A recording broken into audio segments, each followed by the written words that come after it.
우리 지난주에 성경의 핵심 내용을 7단어로 간추려 보았습니다. 7단어가 무엇이었냐면 첫 번째는 창조였고요. 그 다음번에는 반역, 약속, 복음 선교, 마지막 심판, 새 창조였습니다. 구약 성경이 주로 다루고 있는 이야기가 창조와 반역과 약속이고, 신약 성경이 주로 다루고 있는 이야기가 복음부터 새 창조였죠.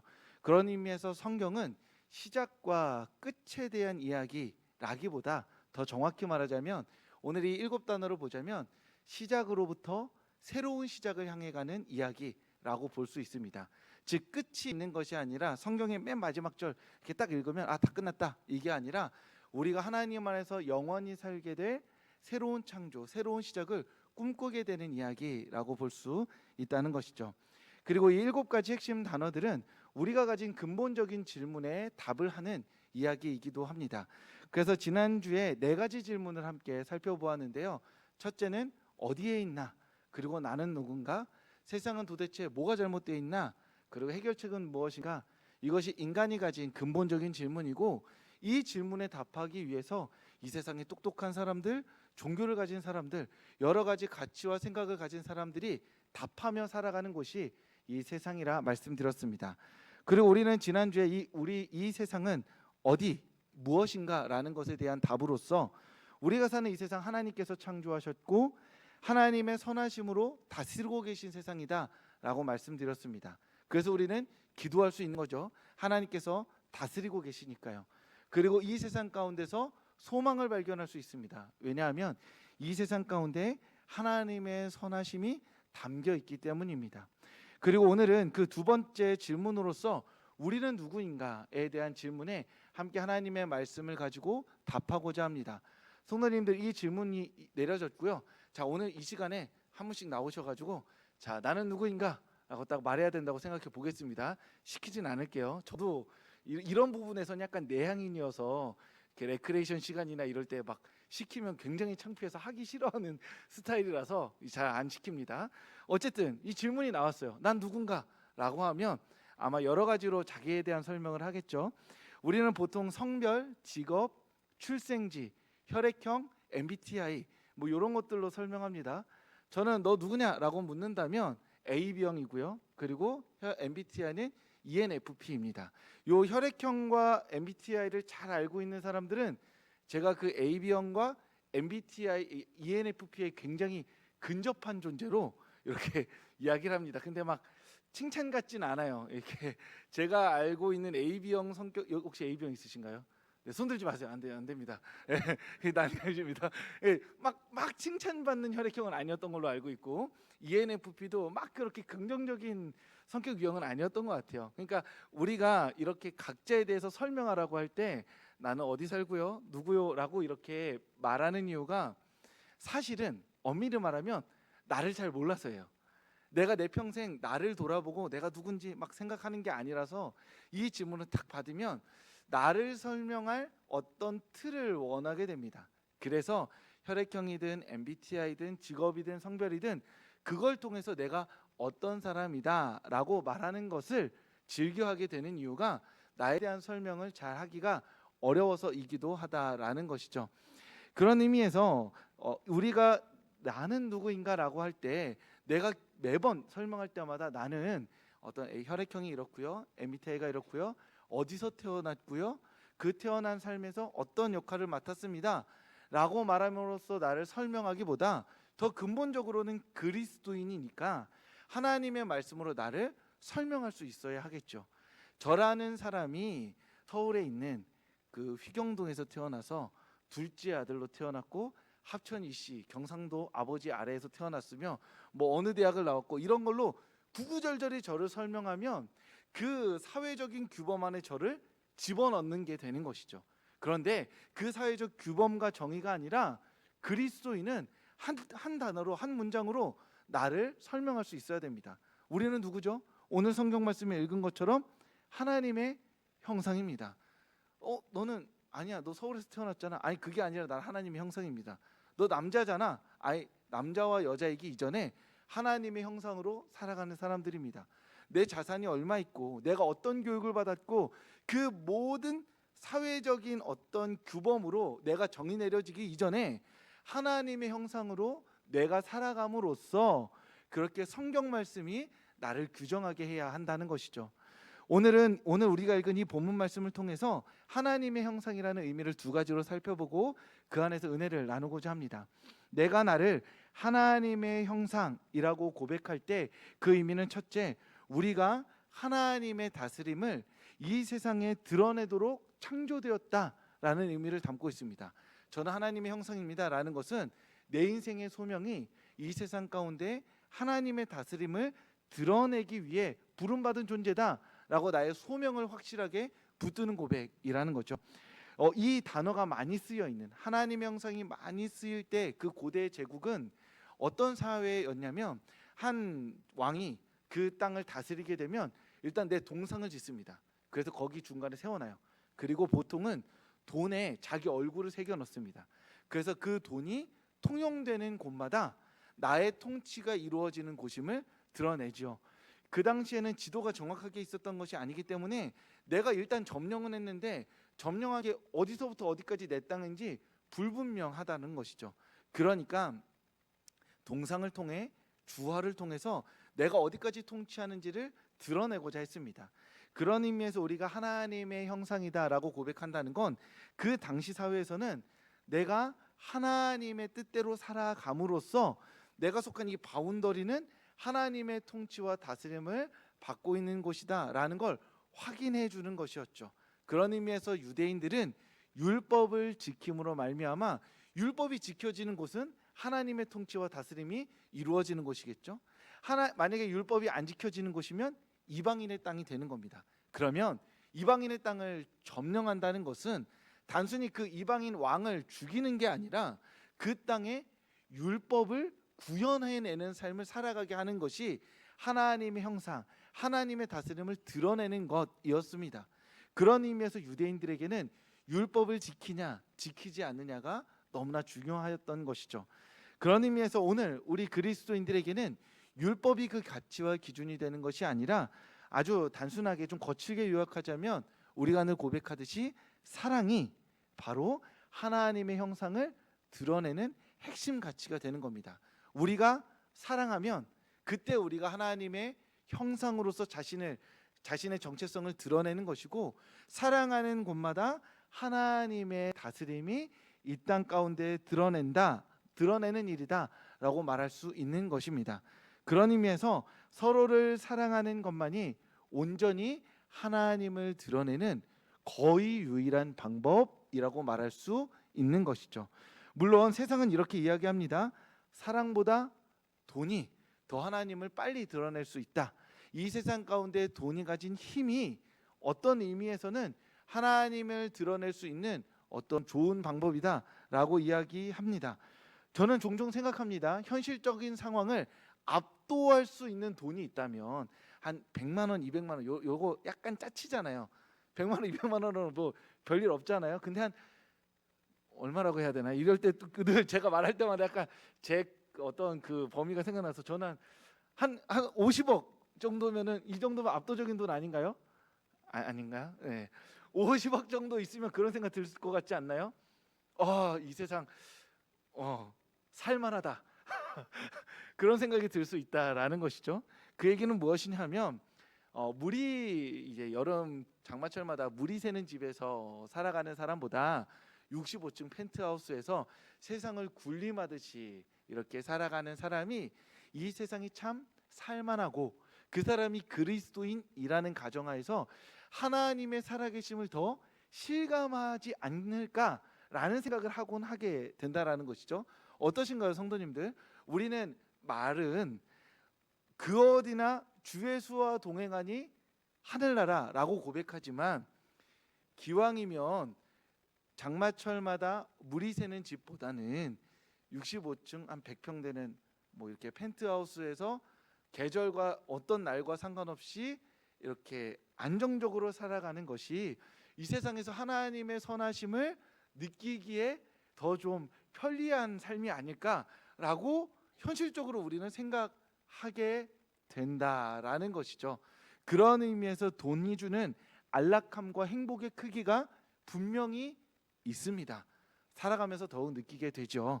그래서 구원에 근접한 경험을 줄 수 있는 것이 돈이라고도 말할 수 있다라는 것이죠. 그러니 단순히 돈을 욕하거나 돈을 배제하거나 돈 없이도 된다는 어떤 좀 꿈과 환상의 세계에 대한 이야기를 하고자 하는 것이 아니라 정확하게 말하고자 하는 겁니다. 그리스도인들은 사랑을 더 많이 말하는 사람들이라는 것이죠. 굳이 사랑과 다른 것을 대비하여서 저건 틀렸어, 저건 아니야 라고 말하는 것은 사랑답지 않습니다. 이해되세요? 사랑이라는 것은 더 사랑하기를 추구하는 존재들, 사랑은 더 사랑을 사랑하는 사람들인 것인데 굳이 사랑이 아닌 것들을 미워할 대상을 손가락질하면서 사랑을 높일 필요가 없다라는 것이죠. 우리가 서로 연인끼리 사랑을 해보면 압니다. 늘 말씀드리지만 지금 사랑하고 계시죠? 남편과 아내를 우리 서로 너무 사랑하고 있죠. 아내를 사랑하든지 남편을 사랑하든지 자녀를 사랑하든지 부모를 사랑하든지 막 너무 불붙고 뜨겁잖아요. 우리 굉장히 사랑하고 계시잖아요. 아는 부부분들이 그렇잖아요. 막 설레서 막 잠 못 자고 보고 있으면 막 안 먹어도 배부르고 막 그런 사랑을 하고 계시잖아요. 그런 사랑을 할 때 우리가 어떻게 생각하냐면 정말 너 말고 임수정, 제가 임수정을 좋아해서 늘 얘기하는 건데 임수정을 사랑하는 것보다 널 사랑하는 게 더 너무 좋아 이런 얘기 안 하잖아요. 그냥 사랑에 빠지면 다른 비교 대상군이 사라져요. 그렇죠? 오로지 그 사람만으로 만족하게 됩니다. 사랑이 떨어지면 비교 대상군이 들어옵니다. 그래서 약간 비교하고 재봐요. 그래도 네가 좀 더 낫다 이렇게 되고 사랑이 완전히 식어지면 비교 대상에게 더 눈이 가게 되는 것이 인간적인 마음이라는 것이죠. 사랑은 비교 자체를 거부합니다. 온전히 빠져들게 만들죠. 그게 진짜 사랑이라는 겁니다. 그런 의미에서 돈에 대한 이야기를 하면서 돈이 이러쿵저러쿵 하는 것이 아니라 그리스도인들은 하나님의 사랑으로 구원받았기 때문에 그 사랑 안에서 온전한 만족을 누릴 수 있다고 고백하는 사람들인 것이죠. 그런 의미에서 사랑하기 위해 돈을 쓰고 사랑하기 위해 시간을 쓰고 사랑하기 위해 마음을 씁니다. 그렇게 우리는 사랑함으로써 하나님의 형상으로 살아가게 되는 존재들이라는 것이죠. 그런 의미에서 우리는 더 많이 사랑하고 아껴줌으로써 이 세상 가운데 하나님의 형상으로 살아가는 사람들입니다. 다른 누군가가 나에 대해서 물어볼 때 넌 누구야? 라고 말할 때 나는 누군가? 라고 말할 때 나는 하나님의 형상이야. 그래서 사랑하기를 하나님의 사랑을 받음으로 말미암아 내 곁에 있는 이들을 사랑하는 것으로서 참 기뻐하는 사람이야 라고 고백하는 것이 그리스도인의 정체성이라는 것이죠. 물론 많이 부족합니다. 물론 많이 연약합니다. 그럼에도 불구하고 내가 하나님의 형상으로서 하나님의 사랑을 받는 자, 하나님의 사랑으로 서로를 사랑하는 자로 나의 정체성을 삼고 그렇게 날마다 사랑 안에 살아가는 성도님들 되시길 주님의 이름으로 축복합니다. 두 번째로는 하나님의 형상은 남자와 여자의 관계 안에서 드러납니다. 내가 나를 하나님의 형상이라고 말할 때 남자와 여자로 창조되었다라는 것을 머릿속에 생각한다라는 것이죠. 이 말씀은 좀 설명이 필요합니다. 오늘 말씀에서 하나님 형상대로 우리를 창조하셨다라고 말씀하시면서 남자와 여자로 창조하셨다고 말씀하세요. 하나님 남자일까요, 여자일까요?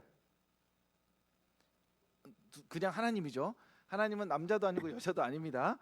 그 두 성이 아니에요. 그냥 하나님이시죠. 그런데 하나님은 하나님의 형상으로 우리를 창조하시면서 남자와 여자로 만드셨대요. 그 얘기는 무엇이냐 하면 완전히 다른 두 존재가 서로 돕는 배필이 되어서 합력할 때 그때 우리가 진짜 하나님의 형상으로서 살아갈 수 있다라는 겁니다.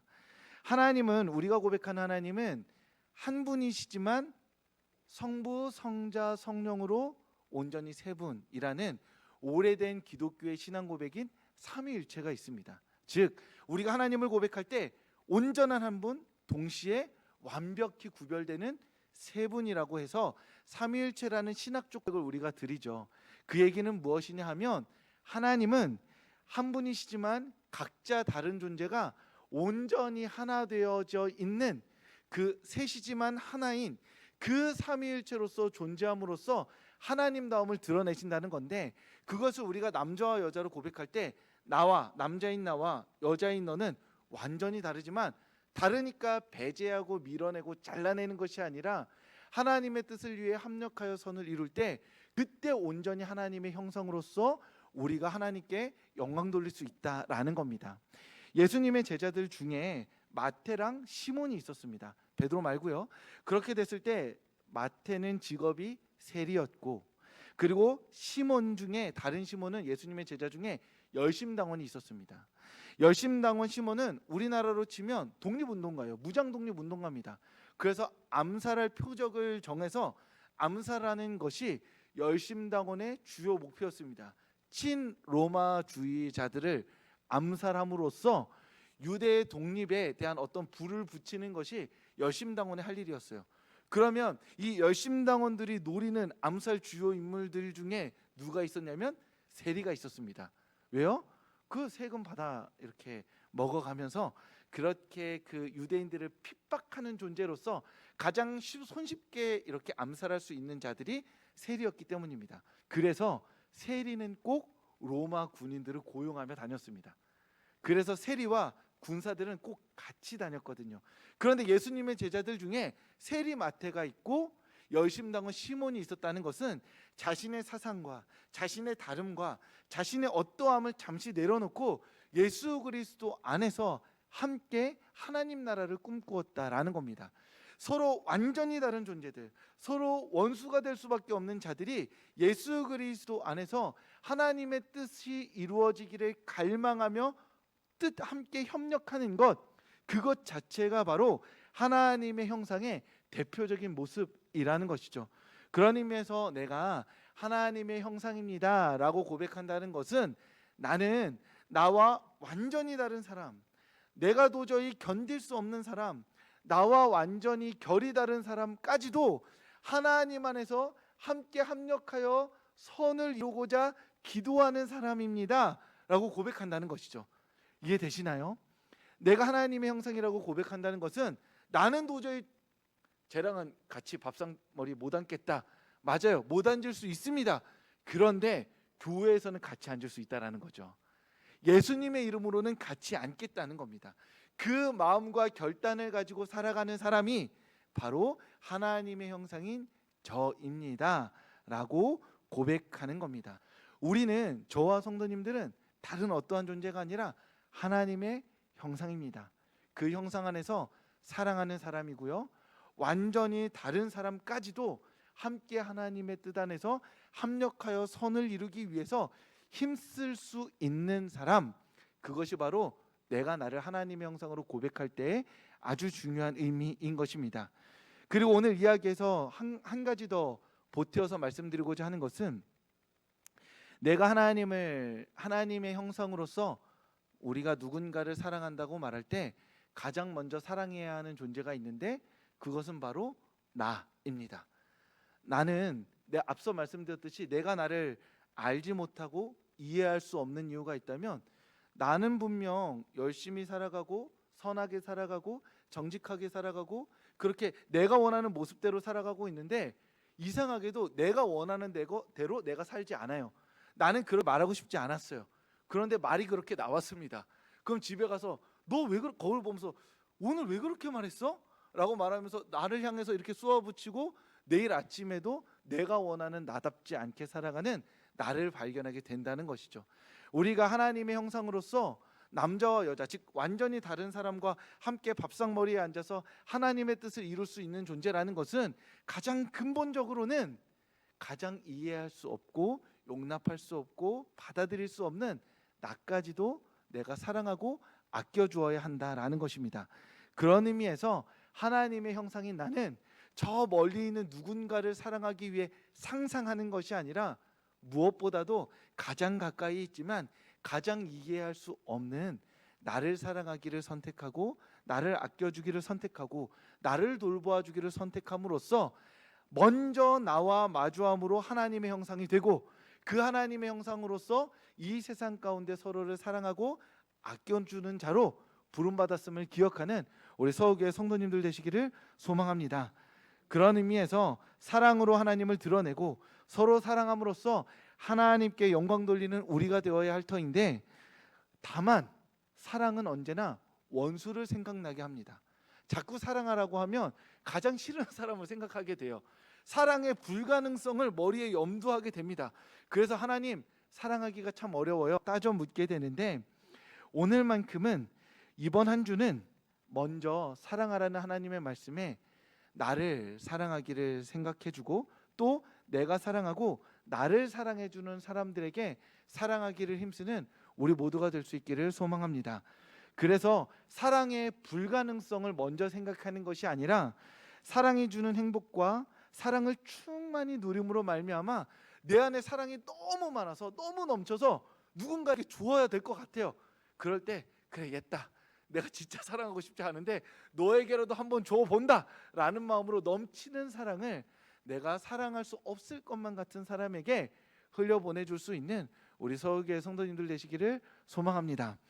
끝으로 제가 이번 한 주 동안 받았던 사랑을 먼저 이야기 드리고 싶은데요. 제가 이번 주에 권사님 한 분을 차에 태워드렸습니다. 그랬더니 그냥 가면 안 된다고 잠깐 들어와 보라는 거예요. 들어가 봤더니 권사님께서 냉동실에 있는 하귤을 주셨어요.